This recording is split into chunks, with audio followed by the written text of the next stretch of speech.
I mean, for one thing, interesting. I'm sure as a staff, as a team, they're probably looking, back at the season, and because they're very talented. They've got big offensive linemen. They're strong.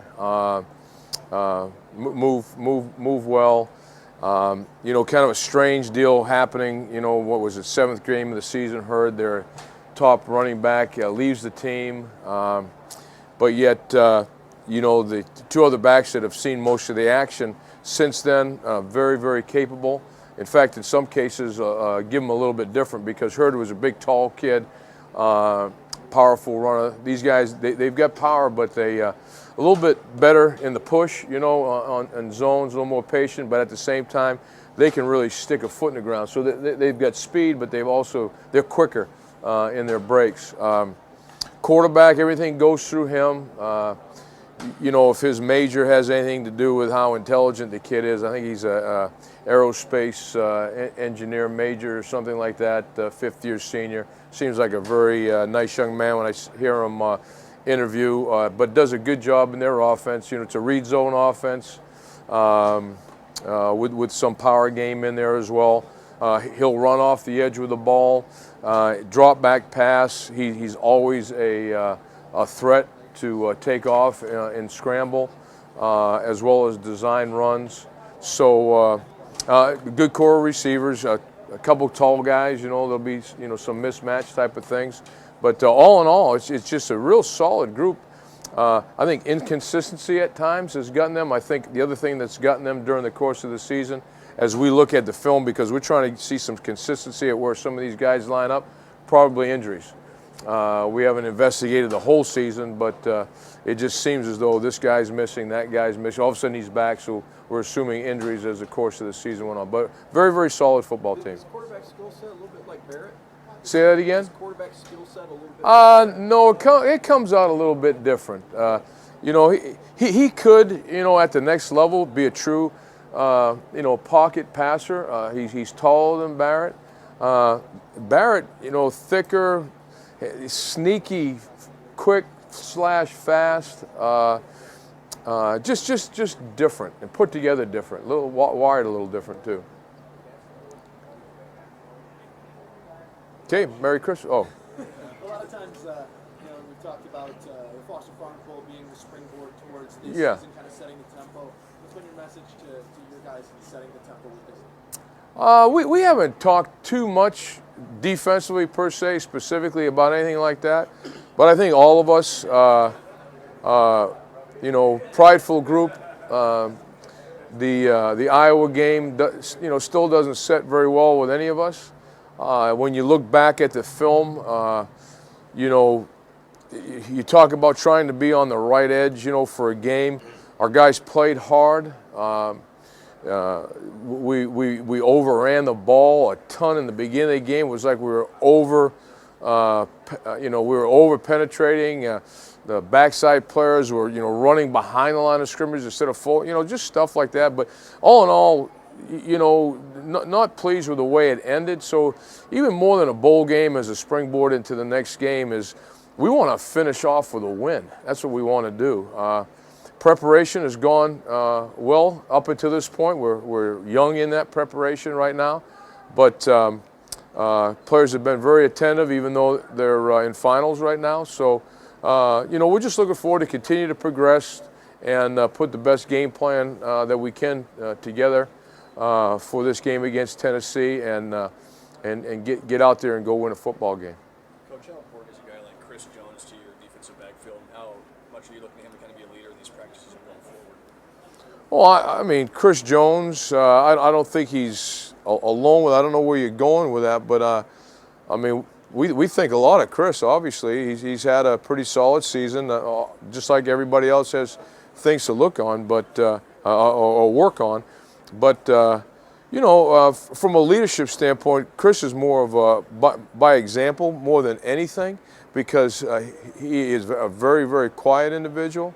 But again, if I'm a younger player and I'm watching Chris, that's what we would want everybody to be like, the way he prepares himself, carries himself on, off the field, classroom, on all those type of things. Mark, are there a couple scout team guys on offense that throughout this fall you thought they're a handful to deal with? We look forward to seeing. Oh, I think the first one that comes to mind, J.D. Spellman. I think he's a heck of a player. I think he probably could have played for us. I mean, if he knew the scheme on offense this year, he could have played for us and helped us. I think he's a hell of a talent. I think a couple of the offensive linemen, Bo has been solid all year. Reardon, I think, has really improved. But those are three guys that really come to mind. I don't know if Tanner is our answer at quarterback, not, but I know as a leader and as a guy that the details we want him to adhere to, he does that. He's just fun to be around, and I think that's important as a quarterback to have somebody that's not necessarily just likable, but somebody that is respected by his teammates, and I think he'll be one of those guys. Does that help having a guy who's been a quarterback for a couple of years, where you throw this is what you want him to do, and it's interesting about that is you would think he's been there. He was a starter, played right at Tulane, not any it wasn't hobo U, and he's down there a scout team, and he just does his job. No huge ego, and I mean, hey, I'm going to help the team. This is how I can help it. In the meantime, I can get better doing this. So, I mean, that says a lot for that young man. You mentioned the Iowa film. In your experience, when you have a game like that at the end of the year, gets out of hand, are there fixable things you see?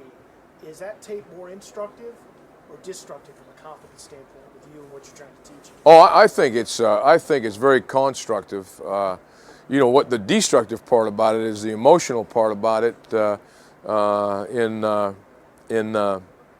Just the fact that we didn't win the game, and points.